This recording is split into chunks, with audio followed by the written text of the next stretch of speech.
এবার মাধ্যমিক পর্যায়ের শিক্ষকদের জন্য দারুণ সুখবর দিল মাওসি অর্থাৎ মাধ্যমিক এবং উচ্চশিক্ষা বিভাগ শিক্ষা মন্ত্রণালয় থেকে। এই সংক্রান্ত বিভিন্ন রকম পত্রপত্রিকা বিভিন্ন রকম প্রতিবেদন প্রকাশ করে, আপনারা যারা স্ক্রিনে দেখতে পাচ্ছেন। এই সংক্রান্ত বিস্তারিত তথ্য জানাবো আজকে ভিডিওতে। প্রিয় ভিউয়ার্স, আজকে নতুন ভিডিওতে সবাইকে স্বাগত জানাচ্ছি।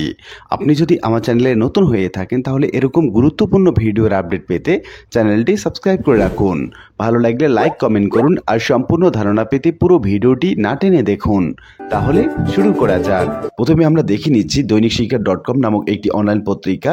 সেই পত্রিকার প্রথমেই শিরোনামে বলা হচ্ছে জ্যেষ্ঠ শিক্ষকেরা পাচ্ছেন উপজেলা মাধ্যমিক শিক্ষা কর্মকর্তা দায়িত্ব। এখানে বলা হচ্ছে এবার সরকারি মাধ্যমিক স্কুলে জ্যেষ্ঠ শিক্ষকেরা পাচ্ছেন উপজেলা মাধ্যমিক শিক্ষা কর্মকর্তা চলতি দায়িত্ব।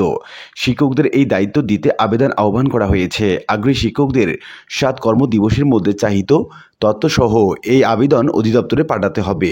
গত বুধবার মাধ্যমিক এবং উচ্চশিক্ষা অধিদপ্তর এই সংক্রান্ত চিঠি প্রকাশ করা হয়েছে। আবেদন আহ্বানের এই চিঠি সব প্রধান শিক্ষকদের পাঠানো হয়েছে। চিঠিতে বলা হয়েছে মাধ্যমিক এবং উচ্চশিক্ষা অধিদপ্তরের আওতাধীন সরকারি মাধ্যমিক বিদ্যালয়গুলোতে কর্মরত যেসব সিনিয়র শিক্ষক উপজেলা মাধ্যমিক শিক্ষা অফিসারের চলতি দায়িত্ব শূন্য পদে পদায়ন পেতে আগ্রহী তাদেরকে আগামী 7 কর্মদিবসের মধ্যে অধিদপ্তরে আবেদন পাঠানোর জন্য নির্দেশক্রমে অনুরোধ করা হলো।